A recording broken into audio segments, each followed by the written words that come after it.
noite. A paz do Senhor. Amém. Vocês podem abrir as Bíblias em Atos dos Apóstolos, capítulo 16.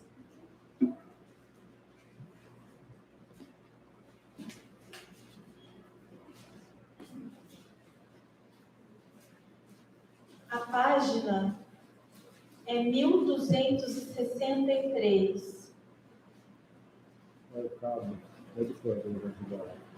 Éder, ajuda o Jorginho aí para mim, por favor. Atos 16, página 1263.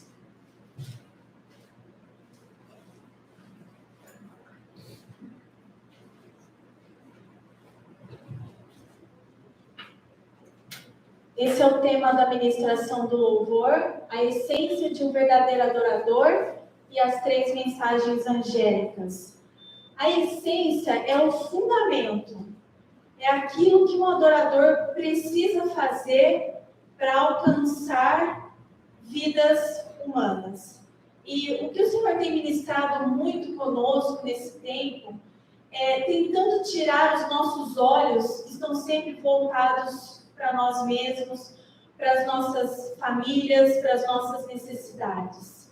O Senhor quer nos ensinar que, por meio de circunstâncias difíceis, são as situações mais propícias para que se levante um alto clamor e que vidas, não só a sua, sejam alcançadas, mas principalmente através da sua, outras sejam alcançadas.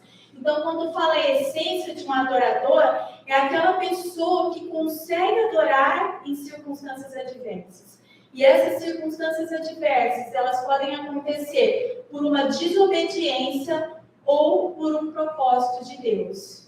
E hoje, ouvindo um pouquinho sobre Paulo e Silas na prisão, nós vamos entender como Deus operou e como achou nesses 2 homens uma essência para a salvação. Você acha que Deus estava preocupado com a salvação de Paulo? Estava? Não, Deus não estava preocupado com a salvação de Paulo, porque Paulo era um discípulo já convertido. Deus queria usar a vida do Paulo e do Silas como adoradores para alcançar outras vidas. E conforme a gente for decorrendo, lendo, fazendo a leitura do texto, você vai entender a preciosidade, as pérolas escondidas nesse texto. Nós vamos ler a partir do versículo 16, que fala, eu vou ler só a primeira partezinha, versículo 16 diz assim: e aconteceu que, indo nós à oração. Então, estava indo quem à oração? Paulo e Silas. E quando a gente faz essa leitura, não pode passar desapercebido que as forças do mal se levantam contra aqueles que estão fazendo o quê? Oração. Quando o intuito é ter um relacionamento, um entendimento das coisas que Deus quer operar por meio de nós. E quando eles estavam indo à oração, aconteceu uma coisa interessante.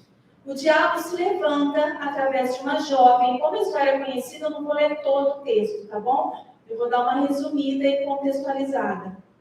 Então, o que acontece? Essa jovem foi levantada, o cenário é Roma Imperial, e esses homens estavam em viagem missionária, e nessa viagem, Paulo orando com Silas, buscando direção de Deus para operar em Roma, e eu posso ler Roma Imperial como Babilônia. Operando eles neste lugar, se levanta demônios através dessa jovem. Era uma jovem que tinha um espírito de adivinhação. E por muitos dias, não foi por um dia, irmãos, mas foram muitos dias, eles foram afrontados de um modo verdadeiro. Porque esse espírito de adivinhação falava uma mentira, falava, olha, esses homens são do Deus Altíssimo e eles mostram o caminho da salvação. E chegou um determinado momento em que Paulo se virou, a palavra fala perturbou-se, mas quando você vai estudar essa palavra do grego, é como se ele convergisse para ela, olhasse para ela, se dirigisse a ela, como se todo o interesse daquele momento fosse para aquela vida. E ao voltar-se para aquela jovem, ele deu ordem, no nome de Jesus, para que aquele espírito se retirasse dela, e aquilo aconteceu imediatamente. E o problema é que essa jovem, ela tinha donos que usavam ela com esse intuito de adivinhação e ganhavam muito dinheiro. E quando esses homens avaliaram a sua perda em função da retirada, da expulsão desse demônio, esses homens também demoniados, olha o cenário, era quê? Roma. Roma era cheia de costumes e tradições. Foi exatamente a abertura do culto que o pastor falou. Eles estavam presos espiritualmente. E eles se voltam contra Paulo para requerer o resgate daquilo que eles tinham. E eles vão aos juízes, aos magistrados da época, e levam Paulo para o meio de uma praça. E esses donos dessa jovem, que foi liberta daquela prisão espiritual, condenam a Paulo falando, olha, ele é judeu, nós somos romanos. E sabe o que eles estão fazendo, magistrados? Eles estão ensinando os costumes dos judeus e as tradições deles para os romanos. Nesse momento, os juízes, os magistrados se iram profundamente e mandam rasgar as roupas de Paulo e Silas, dão vários açoites, machucam demais e os levam à prisão sem julgamento. Então, eles são levados a essa prisão e lá eles permanecem. E acontece uma coisa muito interessante no versículo 25. Eu contei a história inteirinha até chegarmos aí ao versículo 25. Que diz assim, perto da meia-noite, Paulo e Silas oravam. E aqui eu quero fazer uma observação no versículo 20 e no versículo 21, diz assim, e tendo-os levado aos magistrados, disseram, estes homens, sendo judeus, perturbam demais a nossa cidade e ensinam costumes que não nos é lícito receber nem observar, visto que somos romanos. E nesse momento que eles são presos, porque eles estavam ensinando as coisas espirituais de Cristo, eles são presos. E aí, Paulo, quando fala, e eles estavam, a primeira palavrinha no versículo 25, estavam fazendo o quê? Orando. O que você acha que Paulo e Silas estavam conversando com Deus? Qualquer circunstância, imagina, eles foram levados a uma prisão. A palavra diz que essa prisão era o cárcere inferior, era o pior estágio de uma prisão. Então lá estava cheio de água, mofo, fezes, urina, ratos, animais peçonhentos, e lá eles foram jogados em pedra para que não se movessem.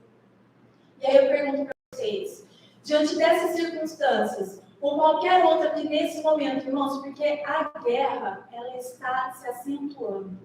Eu tenho conhecimento que alguns lares estão sendo atacados intensamente, as nossas vidas estão sendo provadas, o trabalho que nós efetuamos na igreja de evangelização está sendo atacado.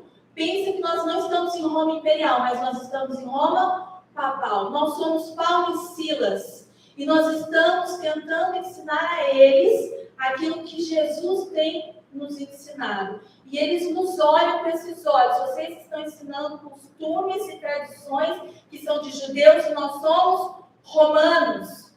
E aí nos colocam na prisão. Quando você está fazendo algo que é a vontade de Deus, opera uma boa obra, expulsa um demônio, o que você espera receber com isso? E nesse momento, Paulo não era diferente de nós. E quando fala que eles estavam orando, eles estavam buscando o consolo do Espírito de Cristo. Quem é o nosso Consolador? Não é o Espírito Santo? E o que o Espírito Santo faz? Ele vem para nos consolar, mas ele também vem para fazer o quê? Convencer do quê? Do pecado, da justiça e do juízo. E nesse momento de consolação que Paulo recebe, filhos, vocês não fizeram algo errado. Apenas saquearam o inferno. E e tem um preço a ser pago.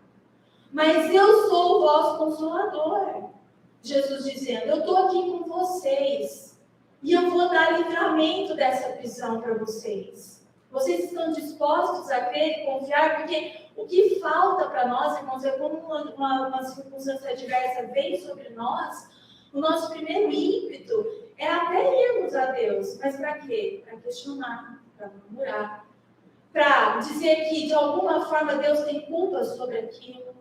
Mas não foi isso. Eles foram para conversar, para compreender espiritualmente aquela palavra. Conheciam, como o pastor falou, os fariseus, os saduceus, os mestres da lei daquele tempo. Eles conheciam a palavra, a letra que mata, mas a relação espiritual com a palavra que é Jesus eles não tinham. E Paulo passou um tempo muito grande sendo ministrado pelo próprio Jesus. Imagina a comunhão daquele momento. Ele não estava em momento algum reclamando, mas ele estava tentando tomar consciência espiritual do fato.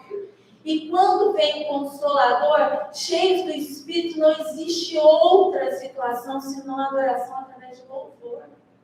E hoje, Jesus quer dizer para você assim, ó, filho, tem muito filho e filhas. Existem pessoas presas espiritualmente, onde as suas mentes estão encarceradas. Leem a palavra, mas não podem usufruir dela, porque estão com a mente entorpecida.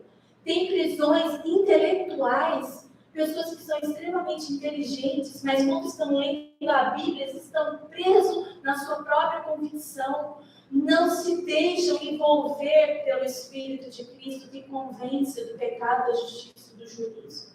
Existem prisões familiares, existem prisões dentro de casamentos, existem prisões com relação aos filhos, existem pessoas que estão presas nos seus trabalhos, existem pessoas que estão presas em sentimentos. E hoje Jesus quer te convidar, assim como fez com a circunstância diversa que está sobre a tua vida. Jesus quer fazer um convite. Vem orar. Mas vem orar com o intuito de entender a essência de um verdadeiro adorador. O desejo de ter comunhão com o Senhor para compreender a situação, para que você possa ser um vaso, um instrumento poderoso nas mãos de Deus em circunstâncias difíceis, com o objetivo, irmãos, não de curar somente a sua própria vida. Deus não é um Deus limitado e egoísta. Deus quer te curar sim, mas com um propósito para que você seja um instrumento, para que outras vidas cheguem até Ele, ao conhecimento da sua verdade. Então, perto da meia-noite, Paulo e Silas, a primeira coisa que eles fizeram, eles foram ter uma audiência. Com ousadia, entraram no Santo dos Santos, como fala em Hebreus, para ter uma audiência com Deus e com Jesus, para entender o propósito daquela situação. E ao entenderem o propósito da situação, eles começam a louvar. E cantaram louvores a Deus, e os outros prisioneiros o escutavam. Olha que interessante, né? A nossa adoração ela não pode ser confinada dentro do meu quarto. Muitas vezes as situações adversas vêm para que as pessoas olhem para o meu semblante, olhem para a minha postura e digam: como você consegue adorar ao Senhor diante das circunstâncias? Naquelas circunstâncias presas, existia um monte de pessoas ali. E cada preso tinha uma fraqueza. Cada preso precisava de uma área da sua vida ser curada. É como nós, a igreja. Nós estamos em prisões, cada um com uma fraqueza diferente. Mas Jesus é aquele que pode abrir todas as portas. Mas Ele pode abrir. Mas a ousadia de sair dessa prisão é minha e é sua. Então, eles cantaram louvores ao Senhor e todos os prisioneiros que estavam ali escutaram. Só cantaram os timidozinhos, recuados num cantinho? Não, eles cantaram em alta voz, a ponto de que todos os presos escutavam. Versículo 26. E repentinamente houve um grande terremoto. Irmãos, é um terremoto de misericórdia. A partir do momento que é elevada uma sincera adoração, principalmente em circunstâncias adversas, acontecerá um terremoto. Qual é o terremoto que você está desejando que Deus faça na sua vida? na sua casa, na vida dos teus filhos, dos seus vizinhos, no seu trabalho. Imediatamente, olha que tremendo, nós precisamos prestar atenção em cada palavra que fala a palavra do Senhor. Quando eu estou em verdadeira adoração, e nós vamos entrar em verdadeira adoração, Deus está preparando a minha mente nesse momento. Eu sei que foram dias atribulados, todos trabalharam, muitos chegaram cansados, outros chegaram, vai ser mais um culto, mas Deus preparou um momento de restauração, a primeira restauração de você com o Senhor. E a partir do momento que essa restauração se definir, de você com todos que estão ao teu redor. E isso pode acontecer se você crer, porque tudo é possível que crê. Sem fé é impossível agradar a Deus. Repentinamente houve um grande terremoto, a ponto de serem abaladas as fundações da prisão. Sabe quem coloca fundamentos que prendem a sua vida? O diabo. Sabe o que um verdadeiro adorador faz? Rompe. E é isso que Deus quer nos chamar hoje para fazer. Olha que interessante a sequência do versículo. E imediatamente todas as portas foram abertas. Irmão, qual é a porta que você quer que seja aberta na sua vida? Está dependendo única e exclusivamente hoje, Deus está te convidando para reconhecer o Deus que Ele é. Santo, santo, santo. Que Jesus é o centro da tua vida. Que Deus é santíssimo. E se você colocar e preparar a tua mente por uma decisão, que nós precisamos do auxílio dos ministros de Deus, para entoar uma verdadeira adoração, repentinamente e imediatamente, as portas vão se abrir. E Apocalipse 3 diz que a porta que Deus fecha, ninguém abre. Mas a porta que Deus abre, ninguém fecha. E qual é a sequência do versículo aí? Imediatamente todas as portas foram abertas. Foram abertas a porta somente do Paulo e Silas, que estavam ali orando e adorando? Por causa da tua adoração, irmãos, todos ao teu redor podem ser abençoados. Entende a intensidade e o propósito pelo qual você está aqui hoje? Talvez o seu marido não esteja aqui, talvez a sua esposa não esteja aqui, talvez esteja faltando um filho teu amado aqui. Mas a palavra nos mostra que um verdadeiro adorador, aquele que está em Cristo, alcança todo o ambiente ao seu redor. E é isso, essa consciência de adoração que Deus quer nos trazer hoje. E quando se abre uma porta, não abre só na sua vida, porque é um Deus que trabalha de forma ilimitada. Nós somos limitados. A nossa mente é egoísta. E Deus está trabalhando conosco, culto após culto, essa intensidade de adoração para a minha vida somente, mas para que eu possa ser um canal de bênção, para que alcance outras pessoas lá fora. A sequência do texto, no 27, diz assim: e acordando o carcereiro de seu sono, e vendo as portas da prisão abertas, desembanhou a sua espada. Ele queria suicidar-se, supondo que os prisioneiros tivessem fugido. Mas Paulo gritou em alta. Onde a gente vê algo parecido com isso, que Deus ministrou também no nosso coração no sábado, a respeito de clamar em alta voz. Apocalipse 14, as 3 mensagens angélicas. O que o Paulo estava fazendo ali? O Paulo e Silas, gritando em alta voz. Lembra? Orei o propósito, entendi o propósito, me posicionei. Deus começou a operar aquilo que era impossível para o homem, operou Deus, e aquilo que era do homem, ele foi e operou. Então, ele clama em alta voz. E o Senhor também falou conosco que nós estamos com o nosso clamor baixo. E Ele tem nos convencido da necessidade desse tempo de clamarmos em alta voz. Então, Paulo grita em alta voz dizendo: não te faças nenhum mal, porque estamos todos aqui. Então, o carcereiro lhe pediu uma luz literal, tá? Uma luz literal. e entrou dentro da cela onde estava o Paulo e o Silas. E veio tremendo e prostrou-se diante de Paulo e de Silas. E, conduzindo-os para fora, disse: Senhores, o que eu devo fazer para ser salvo? Olha que coisa mais impressionante. Deus preparou todo aquele cenário, e a condição espiritual do Paulo e Silas era propícia para isso, para salvar.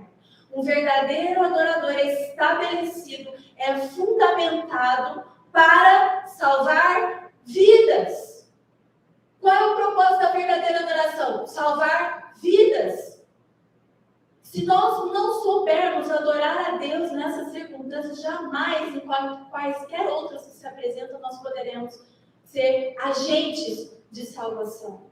Então, neste momento, o Paulo diz o seguinte para ele, no versículo 31, e eles disseram: crê no Senhor Jesus Cristo e serás salvo tu e a tua casa.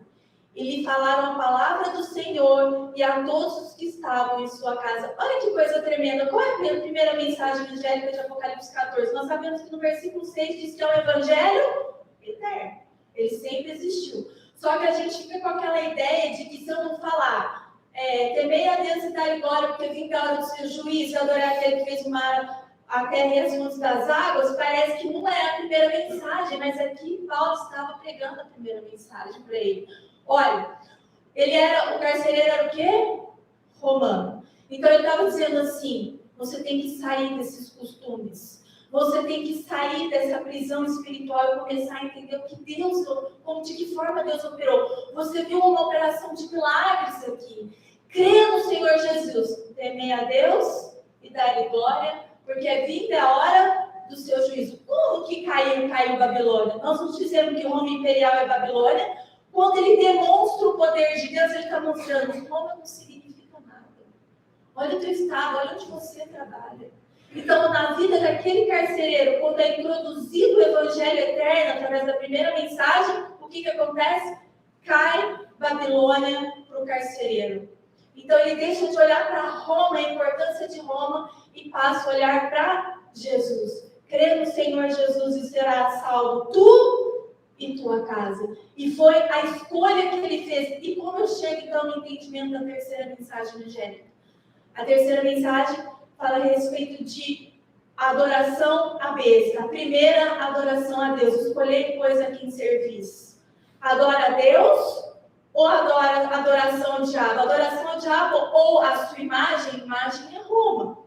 E ele estava fazendo o quê? Servindo a Roma, tanto no trabalho como espiritualmente. E naquele momento, quando ele entende a grandiosidade daquele momento, do que Paulo e Silas foram instrumentos poderosos na mão de Deus, o que acontece? Ele escolhe o selo de Deus e não a marca da besta. Estão entendendo? Está claro para vocês isso? A importância e a essência de um verdadeiro adorador e as três mensagens angélicas. Vocês não precisam ficar preocupados em falar as letras das mensagens, mas a pregação do Evangelho Eterno, como fala em Apocalipse 6, ela é as três mensagens. Elas são unidas e inseparáveis.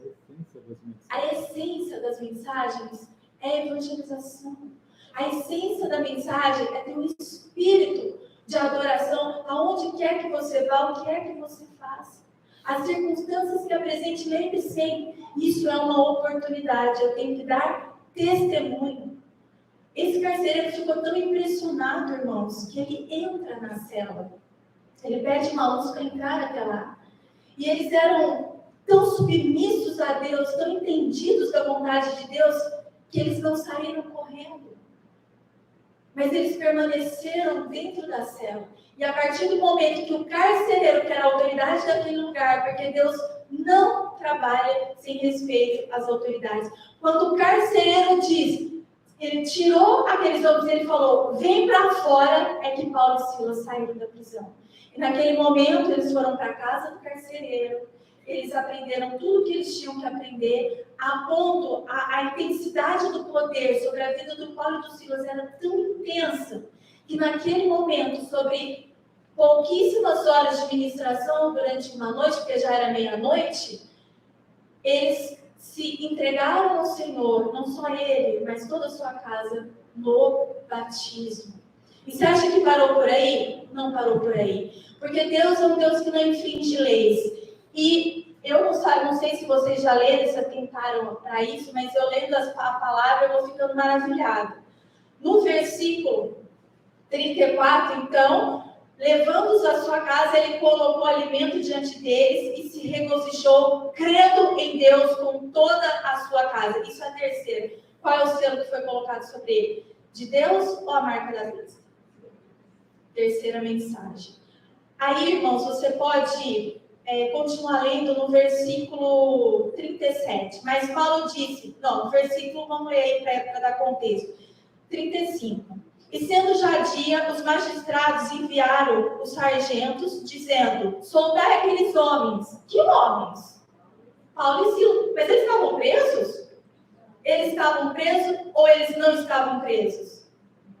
Irmãos, a submissão e a confiança em Deus é tão tamanha que após a obra realizada através do Espírito de Cristo, eles voltaram para a prisão. Eles não ficaram, eles foram, saíram, batizaram, ministraram, efetuaram a obra e voltaram. Porque eles confiavam no Deus que eles serviam. Sabe aquele Romanos que a gente lê, 31, que fala, se Deus é por nós, 8:31, se Deus é por nós, quem será contra nós? Se ele não poupou nem o seu filho, como não nos dará com ele todas as coisas? Gente, como é lindo a gente recitar a palavra de Deus, mas sabe o que é mais maravilhoso? É quando você vê homens vivendo a palavra de Deus. Então eles sabiam que se Jesus te entrega a sua vida por amor a eles, vocês acham que Deus vai deixá-los padecer na prisão? Nós não lemos aí no versículo 26 que imediatamente todas as portas foram abertas. Então, aqueles demônios que atuavam através dos magistrados, eles foram impedidos de continuar a atuar. Eles foram cessados pela obediência à disposição de um coração de um verdadeiro adorador. E olha que tremendo que aconteceu. Os magistrados mandaram, no versículo 36, continuação, e os magistrados mandaram que vos soltassem. Agora, portanto, sai e ide em paz. O que você acha que Paulo fez nessa circunstância? Vamos ler no versículo 37. Mas Paulo disse-lhes, peraí, o que esse povo, esses romanos pensam que eles são esses magistrados? Eles nos pegam, nos levam em praça pública, nos açoitam, nos prendem sem condenação, sendo nós romanos, e agora eles chegam aqui com uma ordem, sai, e eu vou sair às escondidas, para que ninguém saiba o que eles fizeram? De jeito nenhum. Paulo diz para eles assim, se ele quer nos soltar, que venham eles fazerem, que eles tomem conhecimento que eu sou romano. E quando ele diz isso, ele quer dizer assim, vocês me chamaram de judeus. E diz que eu não posso pregar coisas, costumes e tradições para romanos. Mas eu sou romano, ou seja, ele adquiriu autoridade para ministrar a verdade absoluta, que não está restrita a nenhum tipo de tribo, língua, nação e raça. Ele estabeleceu, ele firmou o evangelho eterno. E olha que coisa interessante que acontece. Se as portas foram abertas, Deus faz a obra pela metade? De jeito nenhum. Olha o que acontece na sequência. Versículo 38. Os sargentos comunicaram essas palavras aos magistrados e eles temeram, ouvindo o que eles eram romanos. 39. Então, operação de maravilhas de Deus. Eles vieram e fizeram o que, irmãos? Pediu desculpa. Entendeu a grandeza do seu Deus? O que você precisa? O que você precisa que Ele opere na sua vida? Porque o agir de Deus é ilimitado, mas a nossa falta de fé limita a sua ação. E o Senhor quer dizer assim para você, eu te conheço. Eu conheço as tuas obras, eu conheço o teu sofrimento, eu conheço a tua rebeldia, eu conheço cada momento de choro e pranto, de murmuração, de desejos não conquistados. Mas se você, nesse momento, conseguir colocar todas essas dificuldades para o lado e simplesmente falar, Senhor, eu quero te adorar. Eu estou dura de coração, a vida tem sido dura comigo, as batalhas estão intensas. Mas eu desejo levantar um clamor de adoração, porque eu quero ser como Paulo e quero ser como Silas. Eu quero estar pronta para a pregação das 3 mensagens. Eu quero ser um instrumento de poder nas tuas mãos. E Deus certamente operará em todos os detalhes, irmãos, até fazer aqueles homens voltarem a pedir desculpas. E aí foi feito exatamente como Paulo diz. Eles têm que vir. Eles têm que nos conduzir para fora daqui. Então eles vieram pedir-lhes desculpa e, tendo-os conduzido para fora, pediram que eles partissem da cidade. É palavra maravilhosa de conforto e de ousadia. Toma posse dessa palavra. Tudo que foi escrito para o nosso ensino foi escrito. Não existe nada novo debaixo do sol. Tudo que aconteceu volta a acontecer. Eu posso pegar cada pedacinho da Bíblia e aplicar pessoalmente para mim. Deus diz para Jeremias, Jeremias, eu tenho coisas grandiosas e maravilhosas que você não conhece. Eu tenho para te revelar. O que você precisa que aconteça? Senhor, eu quero conhecer essas coisas grandiosas e maravilhosas. Ontem eu estava ministrando para um casal que não é da igreja. Ele disse, mas todas essas coisas que você está me dizendo é muito difícil de compreender. Eu falei, só precisa de um coração sincero, um coração que olha e diz assim, Senhor, eu tenho interesse pela tua verdade. Senhor, eu quero, eu pago o preço, eu quero essa pérola escondida. Me dá. Sabe, irmãos, para chegarmos hoje aqui nesse pequeno grupo, eu orei por muito tempo por sabedoria e discernimento. Eu queria muito conhecer a verdade de Deus. Mas antes, ele prova o nosso coração, esquadrinha, para nos dar a paga daquilo que ele acha lá dentro. Você quer mesmo? Quanto você está disposto a pagar por essa verdade?